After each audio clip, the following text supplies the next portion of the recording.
We use a vodka base, but we flavor it in a very traditional Polish way. I haven't seen anyone using raw agave or really showing the production process and trying to tear down that curtain. If you want to make it the right way, you got to make it the right way. We got lucky because we found a good co-packer. They make the vodka, they do the bottling, and they let us go in there and do all the zesting and the juicing. You need to know that your product is good. You need to sample out to random people on the street and see their reaction. And not everyone will like it, right? But you need to have an overwhelming enjoyment of the product. I enjoy whiskey. I enjoy a good summer vodka. So I'm super excited to talk about a guy who literally owns and started a distillery. So this is going to be super cool. I have a ton of questions. Let's get a little bit of your origin story. How did you get into distilling and open your own company?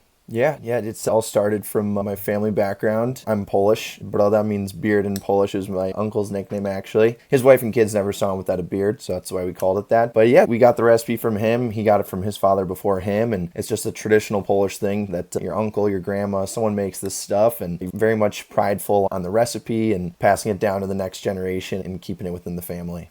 Very cool. And we're talking vodka, right? Is that the main spirit you guys distill? Yeah. We use a vodka base, but we flavor it in a very traditional Polish way. We zest the lemons, peel the ginger, infuse it into the vodka, let it sit for a while, really extract all those oils and flavors. And then after a bit, we filter that out, juice the lemons, add in a raw honey, blend it, age it, bottle it. So no preservatives, nothing fake. And we're very transparent with full ingredient list on the back of the label. So something that you don't really often see in the liquor industry. Yeah, definitely. All right, so what were the starting blocks for this? What was the impetus for starting this company?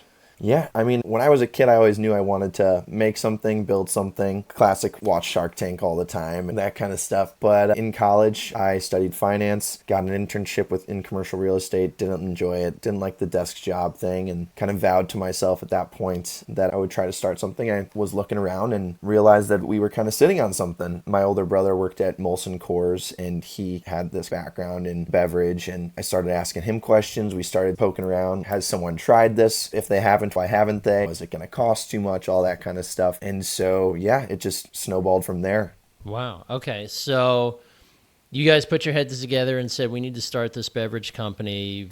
What was the first step? Did you, maybe I should ask, what type of capital did you need to get this thing started up? Yeah, so we kind of researched pretty slow just to make sure that we weren't diving into anything too quickly.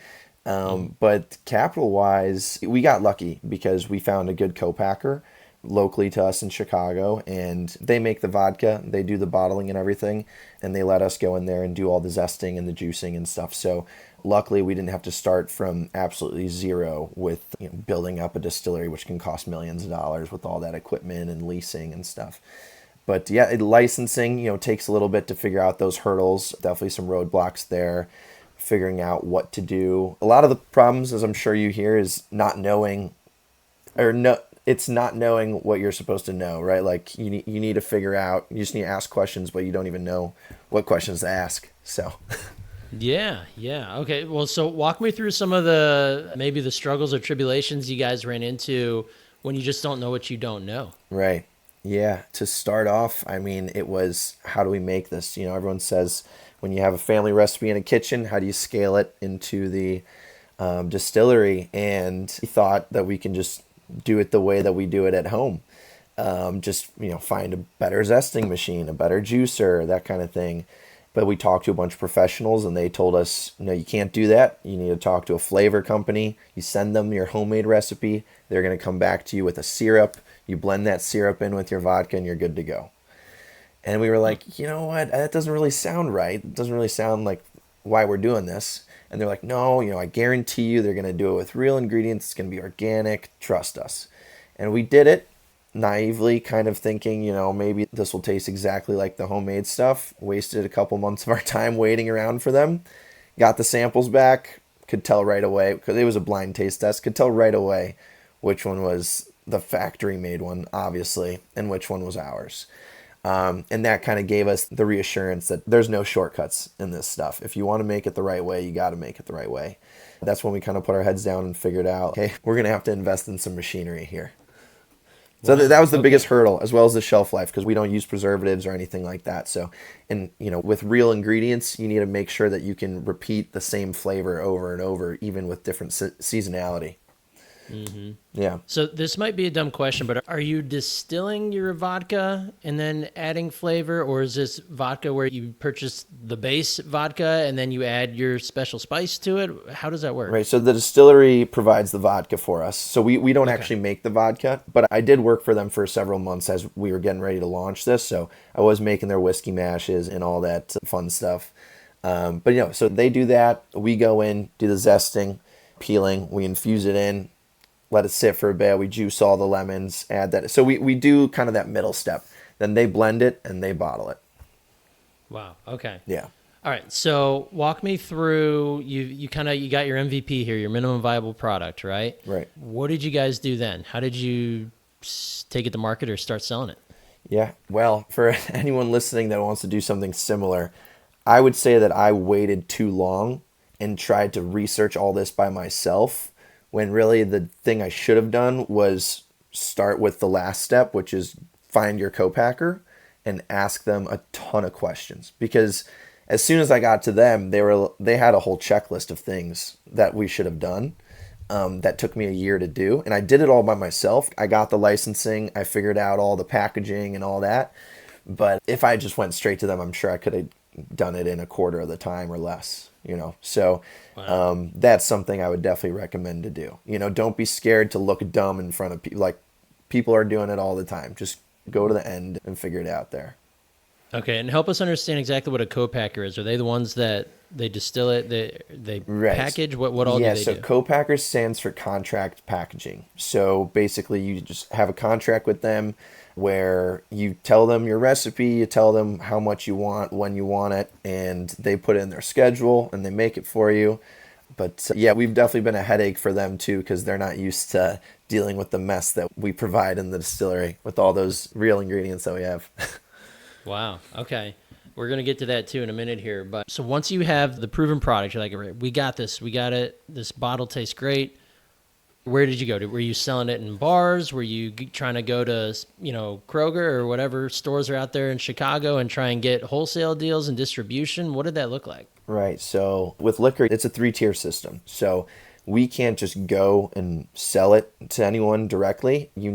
So the producer or the distiller of the product is the first tier, sells it to a wholesaler or distributor, and then they sell it to the third party, which is on premise or off premise. On premise is where you drink it at the bar, restaurant, whatever. The off premise is the store. So luckily our distillery has a distribution license, because the co-packer has a distribution license. So we were able to use that to sell.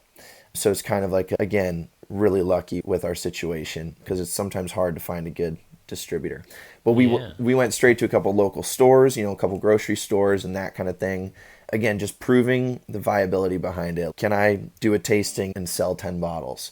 Are people going to come back and buy it again? What's the price point that they're buying it at? And then we went to the restaurants and evolved from there. Wow. Okay. So you've got the co-packer that has a distribution license. I have a couple of friends in the alcohol space here in town, and I would hear horror stories about distribution and finding the right distributor, making sure that they actually distribute and, they prioritize you, and that there's a crazy underbelly world to this whole arena.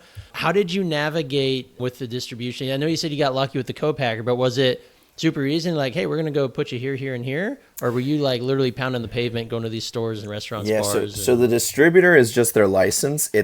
I'm the one doing all the sales. Oh, okay. So very nitty gritty, but again, it's we didn't have to cough up much money to start, because you keep all that profit as opposed to the distributor cuts that in half for you.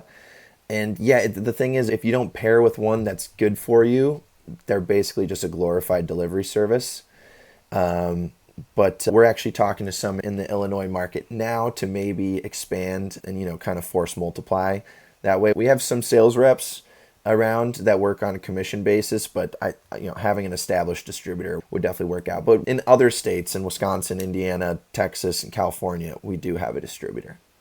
Wow. Yeah. Okay. So what was the early reception when you first started getting your vodka into establishments? Was it a raving success, or was there pushback? Were there changes you had to make? Yeah. How did that all shake out? So tastings in stores. So the first year before we launched, because we were doing shelf life testing, so it was just kind of a lot of waiting around. But I was working for a tasting company. If you ever walk into a grocery store and see someone handing out samples, they're usually working for a tasting company. So I did that for about a year and would take pretty vigorous notes on how many people sampled, male or female, age, did they buy it or did they not? And so I compared that to my tastings, and obviously it was way higher than the stuff I was selling before. Clearly, like, I have more passion for it, but that was a big tell. People were repurchasing at a pretty good rate. The store was calling me and telling me, hey, we need to restock shelves. But it's by no means that happens in a month. You need to keep servicing that store and keep servicing it. And a lot of people also looking at me. I'm a pretty young guy, and I look I don't have a beard or anything. You're baby faced. Yeah, I'm a baby face, and they look at you and then they go, "Oh, you don't have a distributor? Oh, okay. Yeah, maybe email me." And then they never get back to you. So the beginning was incredibly frustrating, but now that we have some credibility behind us, it's definitely taken off a lot more. Wow. Okay.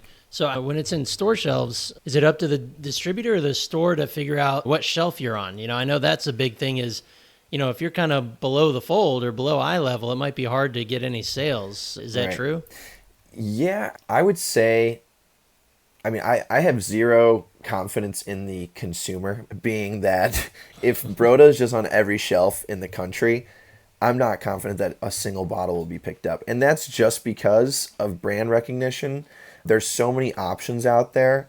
If Kroger called us up today and said, we want to put you in every store in the country, I would say no, because we would get eaten alive. Like, we would just sell it and never, you would need to put out a crazy marketing plan or whatever. And the idea is that's why you need to do tastings, because our product, the proof's in the pudding, but you don't know what that pudding tastes like until you put it to your lips. So that's a very key thing for us. But the store managers usually select where it goes, and they'll ask me, is this in the liqueurs, is this the flavored vodkas? And it really depends on what neighborhood it's in, what kind of consumers they have. But yeah.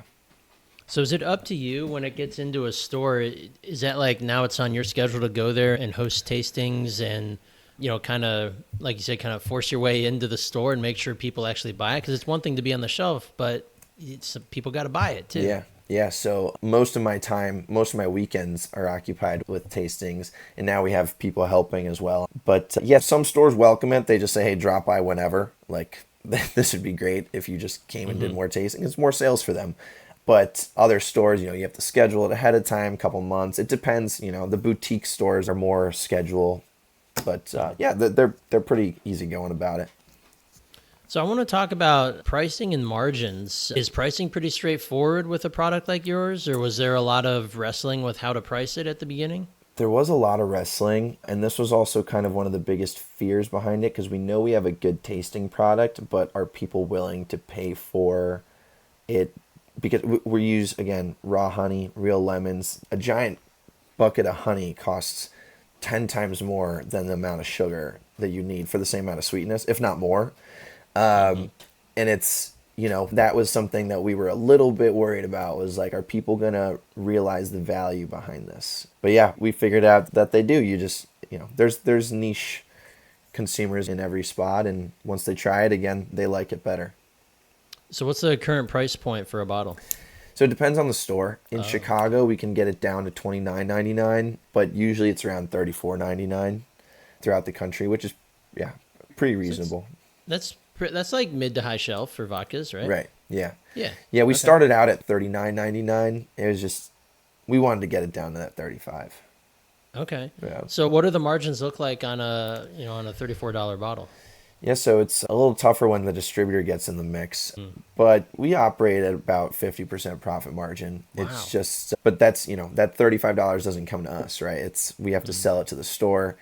And if we were to get a distributor too, then that's just a whole nother middleman, and they take the same margin as we do, as the store does. So it gets pretty thin pretty quick. Wow. Okay. And so where can you currently get Broda? Yeah, so we are in 5 states. So in the Chicagoland area, in the suburbs, Madison, Wisconsin, Bloomington, Indiana, Dallas, Texas, and then the Los Angeles area, also like Palm Desert. But we're also online. We ship to 44 states, which is a nice thing to have because Oh. it's hard to get online shipping with liquor. Yeah. Okay, well, let's talk about that. I didn't realize you sell online as well. Is that a major part of your business? Is that a new part of the business? What does it look like selling liquor online? Yeah, so it wasn't until it was kind of thing. In the Okay. beginning, it was just for friends and family that kind of lived all over this country. We're like, hey, we'll see. Maybe people will want to buy it from North Carolina or something. But we started posting more on social media. My girlfriend is a huge help. She does all that stuff for us. But she posted this one TikTok that it didn't blow up. It got like 70,000 views, but we got 100 bottles ordered in a day and then another 100 by the end of the month. And we're like, Wow. okay, this is definitely something you could repeat. And it was one of the simplest videos ever. So it's just, if you just keep pushing it that way, it's definitely another sales arm that we didn't realize we had. And I think it's because we were worried about the shipping cost with liquor. You need someone to sign the package. You need a lot of packaging. It's heavy. You're right. It's liquid. It's fragile. So it's $20 for one time. Either it's one bottle or 3 bottles. It's $20. So it's a big barrier to just trying something, right? To pay $20 shipping, especially when So, everyone's used to Amazon. Like right, zero right. dollars. Yeah, Yeah. I feel like people understand. Like, if I'm here to buy liquor online, I probably understand there's going to be some shipping involved, right? Right. Totally. Like you can't expect you to, because then I mean you could wrap it in your price, but now you're selling $55 bottles online, and people are going to be Right. like, oh. Right. Yeah, exactly. Right? And we're all about transparency there too. We're trying to make it as cheap for them as possible. Yeah. Wow. Okay. So I guess shipping aside, are the margins better for you if you sell D2C online, or is it still better to go get volume at stores, restaurants, bars, etc.? It's the same because we can't fulfill those orders. So it's the same 3-tier system. We have to sell it to a distributor. Right now, we don't have a distributor in Illinois, but yeah, for that, you have to sell it to a distributor, which sells to a store or a fulfillment kind of center. There's different companies set up for it now. They have giant warehouses with this stuff, and then they sell it. So same margin and everything. And if we want to discount a, shipping cost, then we're actually losing money or not making as much. So maybe I missed this. Do you legally have to go through a distributor to sell any alcohol anywhere? Yep. Oh, okay. Beer and That's wine annoying. is different, and it's each state is different too. But yeah, with spirits, yep, it's very Huh. regulated that way. Okay, so even if you're selling direct to consumer online, you still have to pay distributor, and I guess your co-packer is that distributor, and they also do the packaging and the shipping. No, so they're the distributor in the case that they have the distribution license, but we're the ones doing the distributing. They don't have like a full-on distribution team. They're Okay, focused on the actual production of the product. gotcha. Yeah, Okay, yeah. So the so shipping is done by a third-party fulfillment team, which is like a store, right? And they're the ones that are kind of the storefront that's selling. So our online website, it connects to their stuff. oh, Yeah. okay, gotcha. It's just all All right. back end. Yeah. Okay. So what does your team look like? Is it you and your brother manning everything, or do you have contractors or other employees? How's that work? Yeah, so I'm the only full-time employee. My brother works part-time. He has a mortgage and a wife and a dog, so he's working on life. And then his wife now does a lot of our website stuff, email marketing. My girlfriend does our socials and a lot of design. And then we have sales reps that are commission based, and then also tasters that are hourly plus commission. So, try to incentivize there too. Um, and we're building out some more, trying to connect people to the brand. So we're throwing events like once a month. We're going to start doing concerts, have a concert series where we partner with a local band, get a place, pack a bar up for, during low, quiet hours, not quiet hours, but Like a non-busy Tuesday? hours. Yeah, like non-busy, or even like an 8 to 10 in between on a Oh, Saturday okay. in between Yeah. like going out periods. where we bring in a band, throw our flags up, get some shot specials, get some drink specials going, and connect people to the brand that way. And then also, especially like Dancing with the Stars is happening right now. So watch parties with that, naming different cocktails for the different dancers, and having fun with things that way. So events are a big part of our strategy right now as well. Okay, so let's dig deeper on the marketing side there. So events are a big part of this strategy. How do you guys approach your marketing? Is it more local? Are you doing like national brand building type of things or digital advertising? How do you guys handle that? Yeah, so it's been ever changing, but we are kind of figuring out what it is that's working. Again, with that post that my girlfriend made, for example, we're just trying to replicate that. And the best way of doing that is creating videos and content that align with our strategy, align with our vision. Trying to be consistent and disciplined with it. Obviously, we're not going to be able to compete with the big guys right now with marketing spend. We're not getting billboards and all that kind of stuff, but we are getting good placements at bars and very, sought after nightclubs and that kind of thing, bottle service. So just kind of this aspirational look, even though we're not trying to be this, you can't touch us brand. We're going for places that have a lot of eyeballs and digging deep as opposed to far and wide. So really working with a bar to get on their shot menu, shot special, get posters around there, hang a neon sign, that kind of thing, as opposed to let's just spray. Yeah, absolutely. Start small and scale up, right? Exactly. Yep. Yeah. Okay.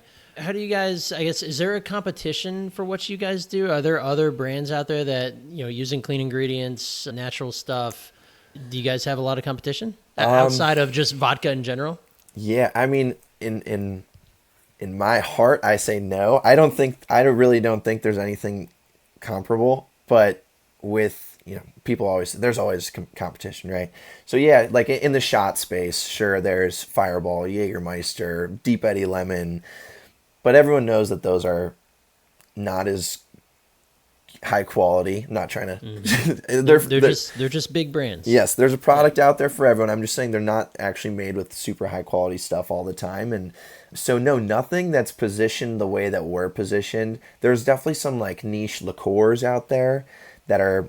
I've seen a few that show the ingredient label, but they're kind of like add a quarter of an ounce to this, Negroni or this craft cocktail. It's not the same positioning that we're trying to be at. And I haven't seen anyone using raw honey. I haven't seen anyone using raw agave or disclose, like really showing the production process and trying to kind of tear down that curtain that other spirits industries aren't doing. Okay. Or spirits brands, sorry. Gotcha. I'm curious, when it came to bottling and labeling and presenting your product, I'm looking at your website. I like the design here. I see it's kind of like if anybody's watching on YouTube, well, I'm not showing it right now, but you got a guy with a beard drinking a nice looks like a little shot of some Broda in a nice suit. How did you guys arrive at, finding a bottler, I guess, and then getting your label design? I know there's a lot that goes into that and so many things that need to be considered when you do that. I think a lot of people wouldn't even think about. Yeah. What did that process look like for you? Yeah, it's funny because it's like a simple cartoon and everything, but it did take a while. And it was a huge debate between, do we go with something simple that's usually more elegant and pretty, or something more with a story, something a little more colorful. And we went that route, obviously, and it's because, again, I don't think it's the most beautiful label, but I do think it's attractive, and I think it does tell the story. It makes you question what it is, what the product is. And yeah, so the guy on there, that's my uncle Broda. I took a photo from him in the 60s or 70s in his college years. He was sitting around a table in like a, old school like blue suit. And we just kind of turned that into a cartoon and cut out the eyes. So, you can visualize anyone on there. Everyone knows someone with that kind of beard and, kind of make up your own little fantasy there. But the person that designed it was actually my girlfriend's sister. She's very good at what she does. She does freelance stuff all the time. And luckily she did not charge me even close to what she usually charges. So That was very lucky as Nice. well. Yeah. Wow. Yeah, no, your uncle definitely had some flow and some lettuce back in the Oh days. yeah. You must not gotten that gene with that baby face though. Nope. No, I'm working on it. I'm working. I hear that you can grow a beard until the age of 30, so it's There you go. we'll Well, you see. got the flow in the back. Anybody watching us on YouTube, you can see Alex. He's got the flow running out the back, not the Got to front. compensate somehow. There you go. I like it. Man, so I'm looking at this. I think when most people think of a vodka, you're thinking it's clear, right? Or even the flavored stuff. It's still clear vodka. The lemon, honey, ginger one, it looks like orange juice almost because Yeah. you're using raw ingredients, right? Right. There's going to be color to it. Yeah, yeah, and we try not to filter everything out of the lemon too. I mean, you're not gonna get a mouthful of pulp or anything, but like you can see some things kind of floating around there. The idea is, when you get a good orange juice, the best orange juice, there's sediment, even if there's no pulp in it. And so our product also has some sediment. So again, trying to educate people because they think it's weird when there's sediment in a liquor bottle, but definitely people are coming around to it. And the people that do get it just totally get it, you know.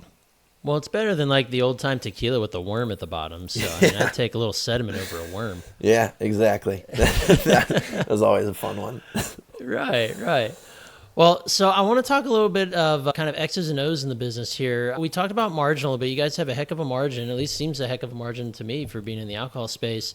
What is the approximate revenue of a business like this? And what, I guess how quickly can you attain it? And what does that look like for Broda? Yeah, and with that margin, the second we get a distributor, that's cut to like 25%. So Okay, that's in gotcha. Illinois, we have that Still margin. good. Outside of that, yeah, but in liquor, it's. I spoke to a lot of people that started, and they were like, 50 is the absolute minimum. You need to have a 60-70% profit margin to stay alive in this industry. So that's, but with economies of scale, I think we'll be able to hit it. That being said, sorry, what was your question? Just in terms of, top line, are there certain revenue goals that you guys have? Did it take a while to hit, a revenue? Are you guys profitable? I'm kind of curious just the X's and O's of your business. Yeah, so, first year we really took the time to try to prove everything. Didn't go too deep in one direction because we didn't want to have to backtrack too much. First year we did pretty well with 150 in revenue, but this second year we're definitely going to at least double it. I'd love to hit 1 million, but Wow. that's, You're in your second year right now, right? yeah, we just, so Wow, we, okay. we launched So you're young. in May of 24. Wow. Okay. Oh, very cool. I guess I should have established that at the beginning of the Yeah, show. yeah, I didn't yeah. realize you guys were that young. Yeah, so yeah, launched in May of 24. Our second flavor came out in May of 25, our lime agave mint vodka, which we actually call Chicago River Water because it looks not so appetizing, but that's because the real mint leaves in there. Yeah. It's funny, at the distillery, everyone was like, you can't launch this stuff. I'll actually, on St. Patty's Day in March, I sent a video to my college friends. And two of them were super drunk and called me and FaceTimed me. And they were like, hey, dude, like, we love you, but you can't do this. They're like, no one's going to buy this. And it's a couple months later when we finally launched it, they apologized. And they're like, this is the best flavor you have so far. This is awesome. So, Wow. yeah, we play into that color marketing wise. We try to make it gimmicky and fun. Wow. Okay. I like that. So that brings me to my next question of, kind of what are the plans for launching new flavors? I guess I also, entrepreneurs, we're all guilty of shiny object syndrome. When it comes to flavors and adding to your product line, is there shiny object syndrome you have to watch out for when it comes to expansion, or do you need to double down on what you have? What's your game plan for that? Right. Yeah. And that's something that we really have to be careful of. And I'm trying to read a lot of books about this kind of thing and speaking to my mentors about it. And you can build $1 billion industry off of one product. I mean, look at Screwball. You don't have to keep evolving the product line. If you look at Study Class Azul, they had a couple products and then they really just cut it down and totally, when you hone in that strategy and you focus on it, you can explode by doing what you do well without being too spread out. That being said, a third flavor would be great, but we're messing around with it. If it's not perfect, we're not going to do it. And, we're thinking about canned because we know that we can compete on the canned level because of our flavor profile. But again, and it's more like you know what to do with it, right? You crack it open, you drink it. Ours, there's some more education. But again, not sure if that's the right thing. So we're actually going back and forth on that a lot right now.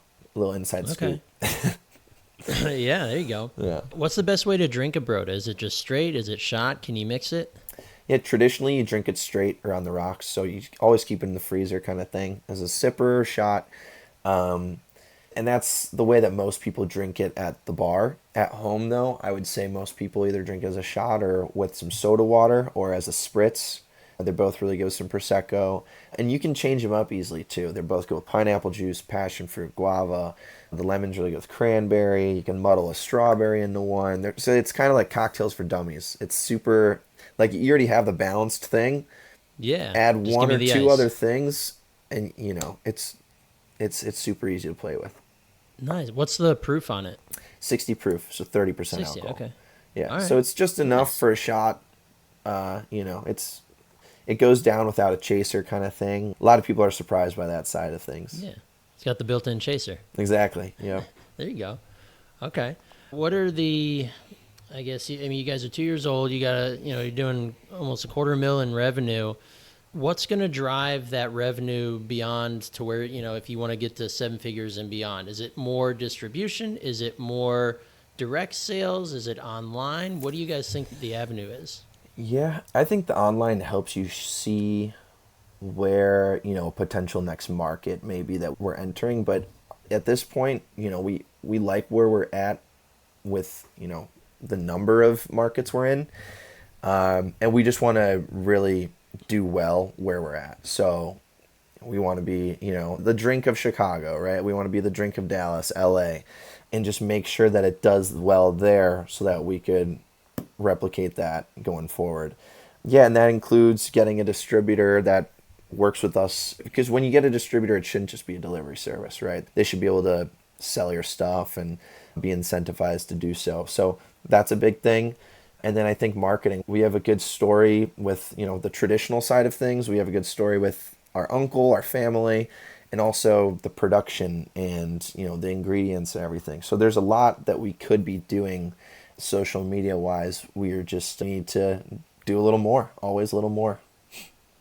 So you're proof that there's opportunity in this space. If we're talking to anyone today who's listening that may have been considering or is now considering getting into distilling and creating a spirit like yours and creating a business around this, what are kind of the order of operations for someone just starting out? Is it starting by finding a co-packer? Is it, having the idea? Like anybody can have an idea, but Right. What are kind of some of those starting steps or maybe even things to be avoided or maybe some of the pitfalls that you fell in off the rip that we can warn our listeners about? Totally. Yeah. Don't throw money at it. If you're going to do it slow, do it slow. Find a co-packer that's willing to work with you. A lot of them just want to rip your money out from underneath you. We talked to dozens of distilleries before we landed on the right one. And that's the biggest, that can screw you over the fastest. What makes a good co-packer? We'll get back to that list. Yeah, now yeah. I want to hear this Yeah. list. What makes finding a good co-packer? So, you got to meet them in person. They're all, the first meeting is on Zoom or whatever, but you got to meet them in person. You got to check out the facility. You got to shake their hand. And you honestly just need to see what it feels like in your gut. If you think they're going to screw you over, they will, because they've done it before and they'll continue to do it. I've heard so many horror stories with just orders not going through, them not mixing it correctly or messing up the batch and then blaming you on it. And it's just, one wrong batch can tank you $100,000 pretty quickly. That's the biggest thing. They're the ones holding your baby, so you better pick a good one. Wow. Yeah. Is it hard to get into one? Do you have to, maybe I should ask, how do you get in with a co-packer? Is it sending emails and making phone calls? Is it really hard to get a meeting with these places? No, they're more than willing to chat with you, but their minimums are usually 10,000 bottles or 5,000 bottles or whatever it is. So there's the cost of entry there. They're pretty willing to meet. It's just a lot of times they'll kind of rip you off on price per bottle and all that kind of thing. So yeah, our co-packer, they're Two Eagles Distillery. I'll shout them out in Mount Prospect here in Illinois. They're phenomenal because they met with me day I called them. He said, "Hey, drive on over." And it was great that they're 20 minutes away because every other Nice. one is like St. Louis, California. Like again, just unbelievably fortunate that it happened this way. But the other distilleries, they didn't want to let us zest lemons. They didn't want us to juice there. They said we couldn't because we age our product, which is uncommon for flavored spirits. We age our product, which normally they charge you a ton more. They're just like, hey, we get this as part of the process and we want to help you out. So you just need to find genuine people. I mean, this guy also went to the same high school as me. He's older than me, but there's just you need to trust him. You need to trust him. Yeah. The good folks of the Midwest, you can't go wrong. Right, right. Yeah, but then also Chicago's also one of the slimiest markets at the same time. So, but yeah, Midwest people are good people. Yeah. Okay, so zooming back out, we were talking about a few things that you could either warn someone getting into this business about, or things to avoid or things to make sure you do as an order of operations. Yeah, I don't want to crush anyone's dreams with this one, but you need to know that your product is good. It's got to taste good, and that's not just coming from your friends. You need to sample out to random people on the street and see their reaction. And not everyone will like it, right? But you need to have an overwhelming enjoyment of the product, A. Mm-hmm. B, you need to be different. It can't just be, we're making, a specialty golf drink or a specialty this drink. Anyone can replicate that in a matter of seconds with the right amount of money. You need some kind of moat, whether that's, a specific formulation or recipe, or like with us, we tell you everything that goes into it. We just don't tell you how long we age it. And also, I want to see someone try to do what we're doing based on just how much effort it takes to juice and zest, and it's so meticulous. That's our moat, that it's just a ton of work. Again, they're just used to buying a syrup, vodka, blending it. So that kind of thing. You need to make sure that you are unique in your own way. Everyone says you need to have a story. That'd be great too. But yeah, that's what I would recommend, checking that part off before diving into it. But yeah, the first steps with it, map it out, sample it out to people, and find a co-packer to just bounce ideas off of. You can have as many meetings with them as you want. I know our co-packer has been talking to certain people for 2 years plus. So Don't be nervous. Don't be embarrassed. Just go for it and start the conversation. Just take action. Yep. I love it. Well, maybe that's a good place to land the plane here. Alek, this has been wonderful. Thank you so much for stopping by. I do want to make sure that anybody out there listening, if either A, they want to learn from you or talk to you or get in touch with you or learn more about Broda, what are the best ways to do that? Yeah, I'd say go to our website, and the contact page is on there, so you can, fill in your name and write a message, and, would love to connect to you guys about anything. But yeah, that's drinkbroda.com. Our Instagram is @drinkbroda as well. You can DM us there. I'm always on both of those, so feel free to reach out. Awesome. Well, and while you're there, go buy a bottle, huh? Yeah, why not? It's good stuff, I'm telling you. You got to try it out. Yeah. Awesome. Well, Alek, thank you so much, man. This has been wonderful, and we wish you nothing but the best for Broda going forward. I appreciate it. Yeah, and I'll send you your bottles soon here, too. All right, let's go. Now we're talking. There we go. Right. Thanks, man. Have a good one. All right, you too.